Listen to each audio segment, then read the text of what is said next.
Assalamualaikum warahmatullahi wabarakatuh. Kembali lagi dengan saya, Juniko Kevin Simbolon dengan NPM 201220097. Nah, di sini saya kembali lagi ingin mentutorialkan di bagian part 8, yaitu tentang pet analysis.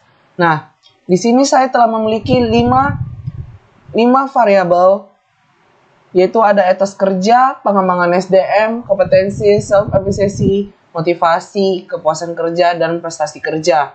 Yaitu di mana Y1 sama dengan P1X1 tambah P1X2 tambah P1X3 tambah P1X4 tambah P1X5 tambah E1. Dan di Y2-nya sama dengan P2X1 tambah P2X2 tambah P2X3 ditambah P2X4 ditambah P2X5 dan ditambah P2Y1 tambah E2. Nah, di sini saya telah memiliki gambar dan selanjutnya kita akan menuju ke SPSS. Nah, di sini saya telah memiliki data atau variabel total dari variabelnya kita masukkan. Di bagian variable view-nya sini nama-nama variabelnya, dan di sini saya menggunakan measure scale. Ini kita ganti menjadi scale. Lalu di data view-nya ini total dari variabel. Nah, selanjutnya kita klik analyze, lalu klik regression, lalu kita klik linear. Nah, setelah muncul ini, kita masukkan dependennya itu adalah kepuasan kerja. Dan independennya adalah dari etos kerja sampai dengan motivasi, kita masukkan ke independen. Lalu kita klik statistik, centang collinearity diagnostic, lalu kita continue, lalu kita klik plots. Dan di Y-nya ini adalah stress sheet.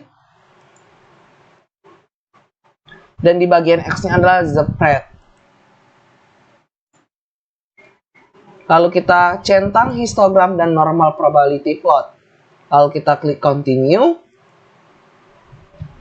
Lalu kita klik save. Dan kita centang unstandardized. Lalu kita klik continue. Lalu kita klik OK.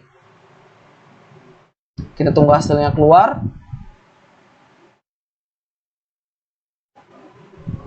Nah, setelah hasilnya keluar, di bagian data view kalian akan muncul namanya res1. Kemudian kita kembali lagi, kita normalisis lagi datanya, kita kembali lagi ke analyze. Lalu kita klik bagian non-parametric test.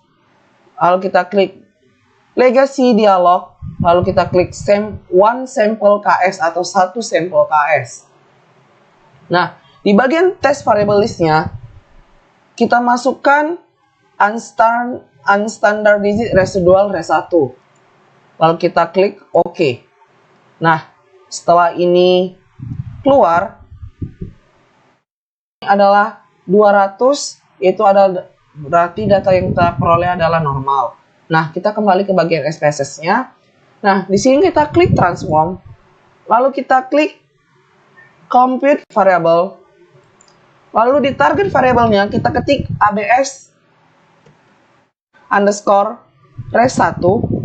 Lalu kita klik di function groupnya, kita klik all. Dan di function bawahnya itu ada kita klik ABS. Lalu kita tahan atau klik tanda panah yang ke atas ini agar ABS-nya kembali ke numeric expression.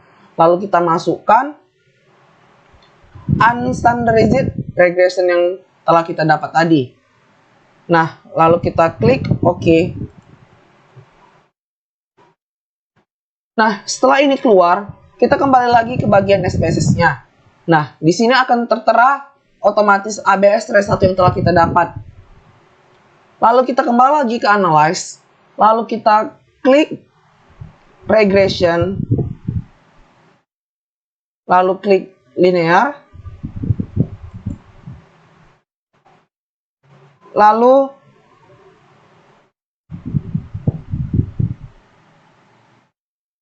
dependennya kita ganti menjadi ABS res 1. Di independennya ini tetap. Kita lanjut ke bagian statistik. Collinearity-nya kita hapus centangnya, lalu continue. Di bagian post-nya juga kita slashed-nya kita keluarkan dan zebra-nya kita keluarkan, dan jangan lupa untuk hilangkan centang histogram dan normal probability plot-nya. Lalu kita klik continue.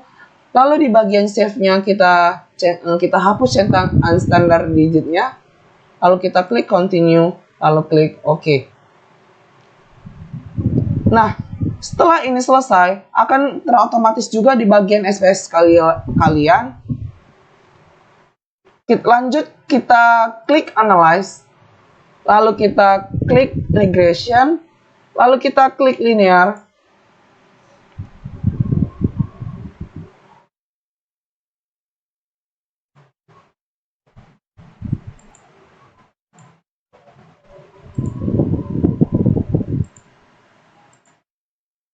Setelah selesai dari analisis tadi, kita telah mendapatkan dari rumus dari yang Y pertama ini, dan kita telah mendapatkan res 1 dan ABS res 1-nya.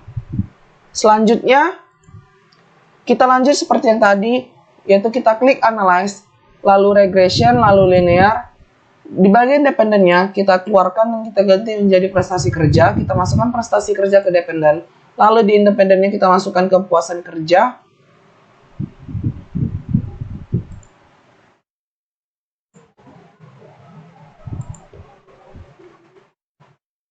Nah, di bagian independennya kita masukkan kepuasan kerja. Lalu statistiknya kita klik collinearity, lalu continue. Lalu kita klik plots, Y-nya adalah slashed dan X-nya adalah jepret. Lalu jangan lupa dicentang histogram dan normal probability plotnya. Lalu klik continue, lalu kita klik save, dan jangan lupa centang unstandard digitnya.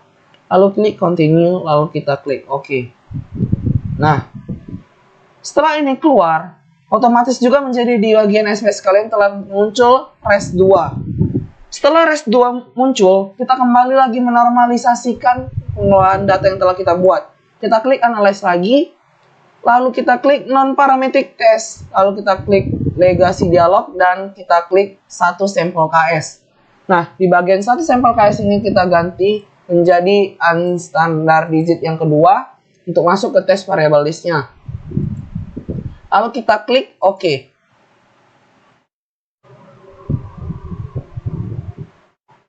Nah, berarti di sini muncul 200 lagi seperti yang variabel atau rumus yang pertama. Berarti data yang telah kita peroleh adalah normal. Lalu, kita kembali lagi ke bagian SPSS kita, yaitu klik transform, lalu compute variable. Nah, di bagian ini ABS res 1-nya kita ganti menjadi ABS res 2. Dan di sini kita mengganti, jangan lupa di sini masuk klik lagi di function groupnya all, dan di bawahnya itu ABS, lalu kita pindahkan ke atas, lalu kita masukkan unstandard digit residual res 2, lalu kita klik OK. Nah, setelah selesai, kita kembali lagi di bagian SPS kita. Nah, di sini telah terdapat pengelolaan data ABS res 2-nya. Lalu jangan lupa kita kembali lagi ke Analyze, klik Regression, klik Linear. Prestasi kerjanya kita ganti ke ABS res 2. Di bagian etos kerjanya tetap, statistiknya, collinearity-nya dihapus centangnya, plotnya, slashed-nya kita keluarkan, dan zebret X-nya kita keluarkan, dan jangan lupa hapus centang histogram dan normal probability plot. Lalu kita klik continue. Di bagian save-nya juga jangan lupa, di unstandard digit-nya kita hapus centangnya, lalu kita klik continue, lalu kita klik OK. Nah, begitu saja pengelolaan data kali ini tentang pet analysis yang saya ketahui. Jika ada salah kata-kata yang kurang tepat atau disengaja maupun tidak disengaja, saya mohon maaf. Terima kasih atas perhatiannya. Assalamualaikum warahmatullahi wabarakatuh.